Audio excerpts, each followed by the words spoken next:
شام کے 5 بجے ہیں۔ السلام علیکم، یہ ریڈیو پاکستان ہے۔ علی جنت سے خبریں سنیے۔ اہم خبروں کا خلاصہ۔ وزیر اعظم کے زیر صدارت اسلام آباد میں وفاقی کابینہ کا اجلاس جاری ہے، جس میں قومی اہمیت کے امور پر غور کیا جا رہا ہے۔ وزیر اعظم نے سیلاب سے متاثرہ افراد کی بحالی کے لیے حکومت کے مکمل تعاون کا یقین دلایا ہے۔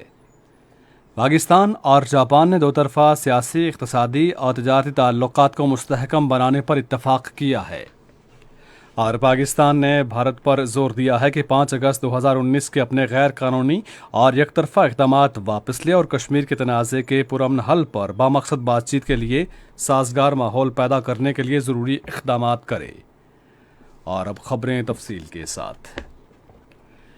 وفاقی کابینہ کا اجلاس وزیر اعظم شہباز شریف کی زیر صدارت اسلام آباد میں جاری ہے۔ اجلاس میں قومی اہمیت کے امور پر غور کیا جا رہا ہے۔ وزیر اعظم شہباز شریف نے سیلاب سے متاثرہ افراد کی بحالی کے لیے حکومت کے مکمل تعاون کا یقین دلایا ہے۔ آج ایک ٹویٹ میں وزیر اعظم نے کہا کہ انہوں نے آج خیبر پختونخوا کے متاثرین سیلاب کے ساتھ ملاقات میں بھی یقین دہانی کرائی ہے۔ وزیر اعظم نے کہا کہ سیلاب سے متاثرہ افراد کی بحالی اور خدمت کسی سیاسی جماعت اور علاقے سے تعلق کو بالائے طاق رکھتے ہوئے ایک قومی مشن ہے۔ شہباز شریف نے کہا کہ پاکستان ہماری دھرتی ماں ہے اور اس کی خدمت کرنا ہماری اجتماعی ذمہ داری ہے۔ صدر ڈاکٹر عارف الوی نے انشورنس سروسز سے استفادہ کرنے کے لیے لوگوں میں بہتر آگاہی پیدا کرنے کی ضرورت پر زور دیا ہے۔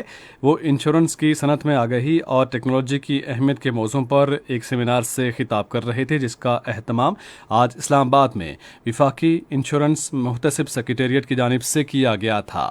صدر نے انشورنس پالیسی حاصل کرنے والوں اور انشورنس کی صنعت کی ترقی دینے والوں کے مفادات کا تحفظ یقینی بنانے میں وفاقی محتسب سیکریٹریٹ کی کوششوں کو سراہا۔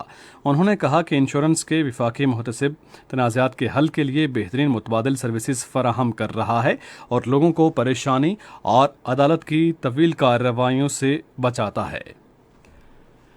پاکستان اور جاپان نے دو طرفہ سیاسی، اقتصادی اور تجارتی تعلقات کو مضبوط بنانے پر اتفاق کیا ہے۔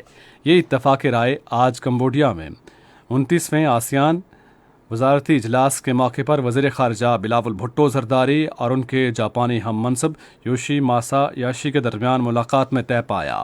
وزرائے خارجہ نے پاک جاپان تعلقات کو مستحکم کرنے کے لیے تمام سطحوں پر دو طرفہ تعلقات بڑھانے کا اعادہ کیا ہے۔ دفتر خارجہ کے ترجمان عاصم افتخار نے بھارت پر زور دیا ہے کہ وہ 5 اگست 2019 کے غیر قانونی اور یک طرفہ اقدامات ختم کرے اور تنازع کشمیر کے پرامن حل کے لیے بامقصد مذاکرات کے لیے سازگار ماحول پیدا کرنے کی غرض سے ضروری اقدامات کرے۔ انہوں نے آج سپہر اسلام آباد میں ہفتہ وار نیوز بریفنگ میں کہا کہ بھارت نے لاکھوں ڈومیسائلز جاری کیے ہیں، جن کا مقصد کشمیری مسلمان اکثریت کو ان کی اپنی سرزمین پر اقلیت میں بدل کر آبادی کے تناسب میں تبدیلی کرنا ہے۔ انہوں نے کہا کہ بھارت نے سول سوسائٹی کے ارکان، انسانی حقوق کے علم برداروں، وکلاء اور صحافیوں کے خلاف پابندیاں لگا دی ہیں اور پکڑ دھکڑ کی کارروائی جاری ہے اور انہیں کالے قانون کے تحت ہراساں کر کے ان کے خلاف مقدمات چلائے جا رہے ہیں۔ ترجمان نے کہا کہ بھارت کی طرف سے اس کے زیر قبضہ جموں کشمیر کی عالمی سطح پر تسلیم شدہ متنازع حیثیت کو نقصان پہنچانا اور آبادی کے تناسب میں تبدیلی کرنا غیر قانونی اقدامات ہیں جو بین الاقوامی قانون اور جموں کشمیر کے تنازع کے بارے میں اقوام متحدہ کی سلامتی کونسل کی متعلقہ قراردادوں کی خلاف ورزی ہے۔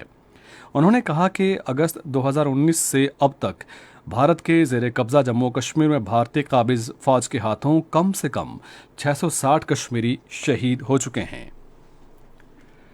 اور کنٹرول لائن کے دونوں جانب اور دنیا بھر میں مقیم کشمیری کل یوم سیاہ منائیں گے، جس کا مقصد دنیا کو یہ پیغام دینا ہے کہ وہ بھارتی حکومت کی جانب سے 5 اگست 2019 کو کیے گئے تمام غیر آئینی اور غیر قانونی سامراجی اقدامات کو مکمل طور پر مسترد کرتے ہیں۔